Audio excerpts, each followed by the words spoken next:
Joining us on the Heister Automotive Group hotline, Andrew Carter, News and Observer. Let's just get right to it, Andrew.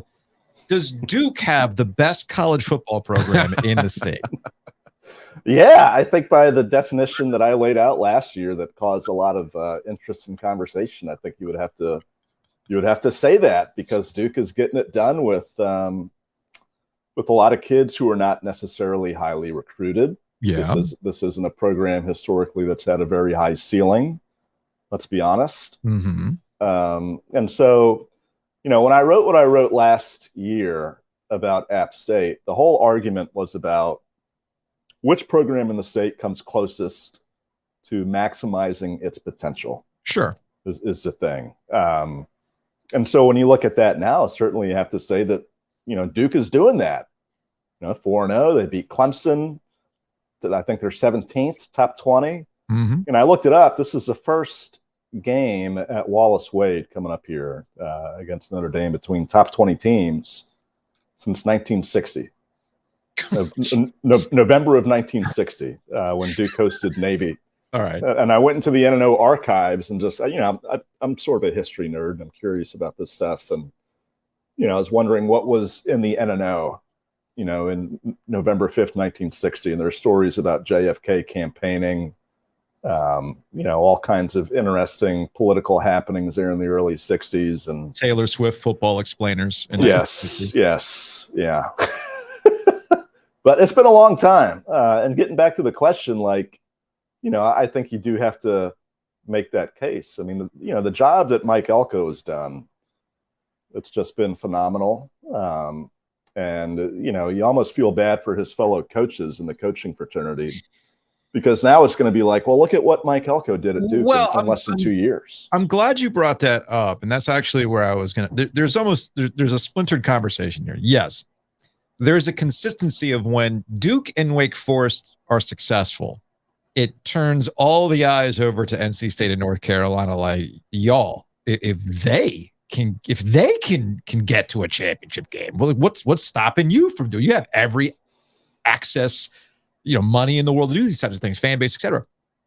But the key part here is sustainability at these programs. We've seen this before. And I'm not saying this was going to happen with Mike Elko.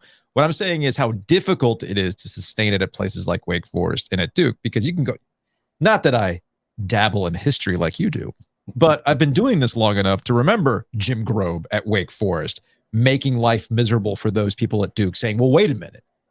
If they can do it at Wake, why can't we? And of course, you saw the buildup that, and Grobe fell off, right?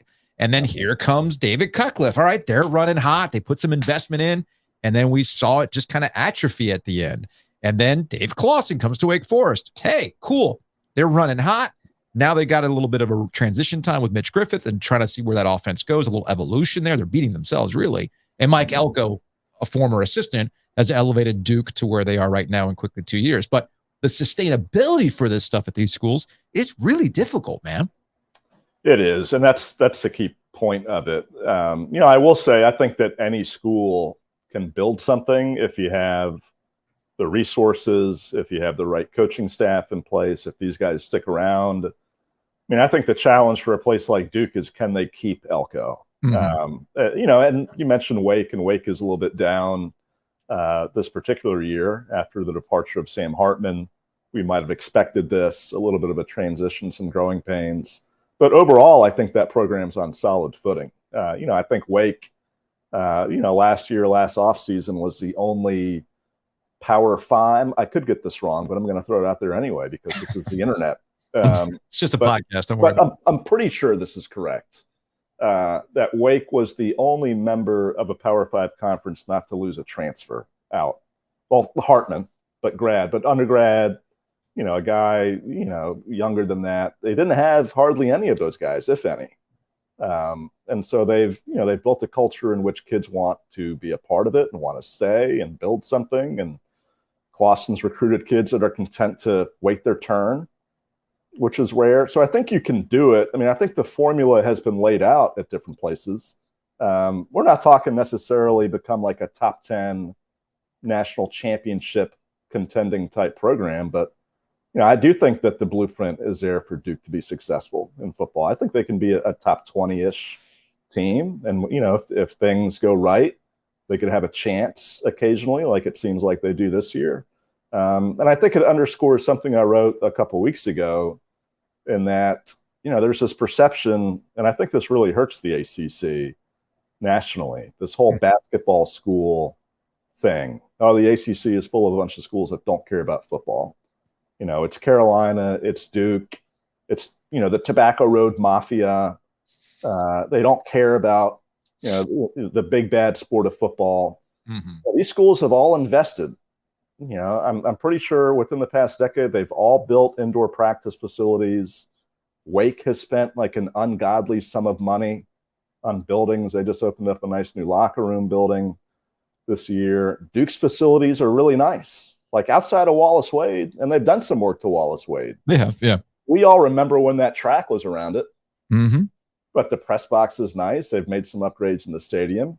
The press box used to be an extension of the hospital. Yeah, we all remember what NC State used to look like at Carter Finley with the hill and, all that stuff. And those facilities are nice. Carolina is in the, they have stuff in the works of upgrading the Keenan Football Center and doing different things there. So schools are spending money. Like, the resources are there. Is it comparable to like the resources at Florida or LSU or Georgia? Maybe not. But none of these schools are struggling in the ACC. And I think if you get lucky with a coach like Duke has with Elko, you can build something if those guys stick around. And that's the big question in my mind with Duke is like, can they keep this guy? Does he want to be there? Wake has been fortunate that Clawson wants to be there. Mm-hmm. Does Elko want to be at Duke beyond this year? It's got to be the right job at this point. Yeah. You know what's wild to think about? I think if you ask 100 football coaches, right, who knows more about X and O football than David Cutcliffe? Sure. Out of those 100, how many like 95 of them are like, yeah, he's in the top 3 of X and O coaches, right? Mm-hmm. So what Mike Elko has done is he's come in to a situation where a guy who's a super X and O coach had good players, but couldn't scheme them up. That's wild to think about. He either didn't motivate him or he didn't scheme him up, or maybe even both. It's both. But maybe even both. Mm-hmm. So now you have a guy who comes in, makes a great hire in Kevin Johns. I don't know how many times I got to say it. You have to have the right guy calling your plays. Mm-hmm. Have to. So he does that. But this isn't like Deion's portal magic. This isn't Florida State going to spend money on Keon Coleman and Johnny Wilson. This is a guy who came into a situation where they had some good players. He's literally coached them up. So I don't understand why he would. We like Mike Elko. He's from New Jersey. He is Luke's contemporary at Penn. That's right. If he were to ask me, what should I do? Which he's not going to do, obviously. I would say to him, Steve Spurrier would say the same thing to him because this is what Steve Spurrier did. He would say, go take another job. Because you can't stay at Duke like Cutcliffe did and get another job. No, you can't do that. Right? And I'm sure he's screaming right now, well, I could have gotten the Tennessee job. Yeah, but like Dave Dorn could have gotten the Tennessee job too. Okay? So anybody could have got, like any ship in the storm could have gotten the Tennessee job. So it's not really saying a lot right now. Okay?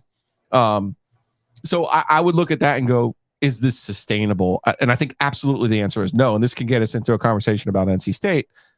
Like what is actually realistic for our schools on an annual basis? Like, because State fans are mad that I keep pointing out, like, this is a down year for State. Mm-hmm. It is, but if they go 6-6 in a down year, that's unbelievable to me.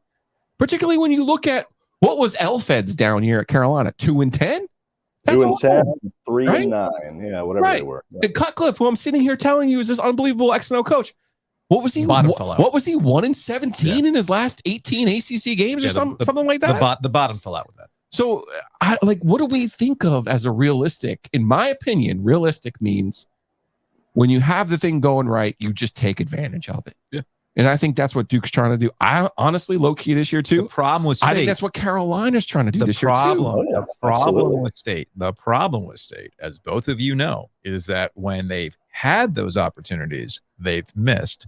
You noticed of the three, one is not like the other. Duke took advantage of it, got to a championship game. Hell, they might get to the championship game again this year. Carolina, for all the faults that we've given Carolina over the last couple of years, guess what Mac Brown managed to do?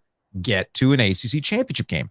State hasn't it's not even about win. It's getting there. It's getting there. All right. They never won a division. I think Duke maximized in 13. I don't think you can argue that Carolina maximized last year because of the way that the season finished. Georgia Tech's a bad football team. I got you. They had no reason at home to Georgia Tech last year. You can still hang your hat on. That state team that they lost to last year was a carcass of what it was supposed to be. They shouldn't have lost that football game. You can still hang your hat on the fact that you won a division. When you've never done it, when you've had those opportunities in good teams. I mean, right now, what Dave Dorn ultimately has, that he can hang his hat on. To your point about the bottom hasn't dropped out since they started his first year. Well, right? 19. Oh, 19, but that was an injury-riddled year. But regardless of how you feel about NC State's up and down, you know what they consistently do? They get to bowl games and they beat Carolina. That's what, and that's what people care about, I think, among that fan base. So is that a realistic expectation? Make bowl games. Well, I think for State, I think so. Yeah, we've seen it for State. It's that. I think it's 8 wins, maybe 9 occasionally, and if you beat UNC, people are happy. I think what Doran has done there, you can argue that Doran maybe is, he's up there with Dick Sheridan, I think, at this point, maybe a hair below. The old timers just chuck their laptops. Well, I mean, he's certainly the best coach they've had. Their gateway computers. He's certainly the best coach they've had since Dick Sheridan. Okay. In terms of consistency, in terms of beating the team that they care about beating. Yeah. That NC State. Yeah, that makes sense. All right, one more thing before we get out of here. I'm just now seeing that the NCAA, in a handful of situations, has granted waivers to double transfers. This is very strange to me. So the most recent one, I think they did it in basketball like last week or 2 weeks ago. But overnight, I see this story in the Star Tribune. NCAA approves Gophers defensive back Craig McDonald's transfer waiver. Oh, that's interesting. So apparently, I'm not going to act like I know anything about this guy's story. All right. I think that's true of about 99% of fans who see these types of things.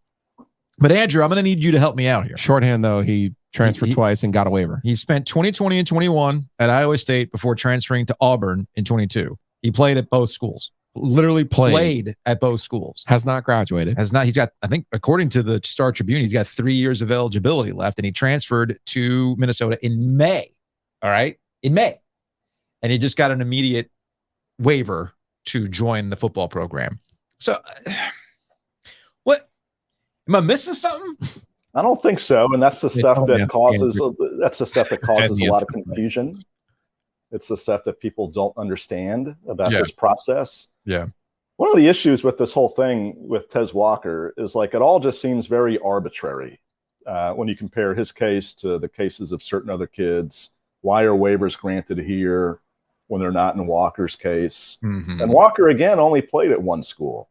Right. Which is the thing. And it's interesting to me that, during COVID, I think that, one of the good things that the NCAA has ever done is actually grant kids an extra year for that year that was taken away because of COVID. Yeah. But now they're saying, that year didn't count in terms of eligibility, basically, when you allowed everyone to have an extra year. And now in Tez's case, they're saying, oh, it counts because you were at the school. The season was canceled, but you were at the school, and that's going to count against your case when it comes to this waiver situation. I would actually argue the NCAA screwed up with the eligibility. You can make that argument too. I think their heart was in the right place. Yeah, but they should have given the seniors who were basically couldn't play baseball or college basketball that year when their chance to win an NCAA championship was taken away from them. That group alone should have been given an extra year. Well, yeah, limited to spring. But that group should have been given it. And that group was not. Like the CJ Bryces of the world, like the seniors on that NC State basketball team or any of that class. Like that was the group that deserved to have another year. Those baseball athletes, they deserved another year. Yeah. By giving everybody a year, by giving everybody a free clock, you've screwed up everything that you've done now. you know, like, and it's compounded like the old man yelling at clouds, their issues with the portal is, well, Sam Hartman and Jack Plummer and all these other 6th-year quarterbacks that we see in the ACC, Brennan Armstrong. You're like, what are these guys still doing in college football? Well, the NCAA created this by giving everybody that year. When in fact, they should have just given a very specific set of players in sports an extra year. That's created a ripple effect. Yeah, that they never anticipate. But now, flash forward to this situation with this kid who got the waiver and Tez. I mean, I don't understand that. I don't get it. But you know what, though? That is consistent with the NCAA. They make these decisions in weird, arbitrary ways, and then it leads to speculation of, were they just trying to stick it to UNC? I don't know. I mean, from the Star Tribune. It's not even the NCAA though. It's the Georgia president from the Star Tribune. Who's the other person? I thought this was an interesting Kent State. I thought this was an interesting little blurb. As the process played out, Gophers coach PJ Fleck did not comment on the NCAA's procedures. That's in contrast to the situation at North Carolina, where the NCAA denied Tez Walker's waiver. That prompted Tar Heels head coach Mac Brown to say it's clear that the NCAA is about process and couldn't care less about the young people. Well, how many hearings did this kid have? That's, again, I don't know. Because Tez had like 8. 8, right? It was like 8 years. So clearly, Mac had reached his limit. Yep. I wonder what people handled that case as well. This is where the NCAA's failures come into play. Consistency in who's covering these things? No, the NCAA doesn't exist. Oh, well.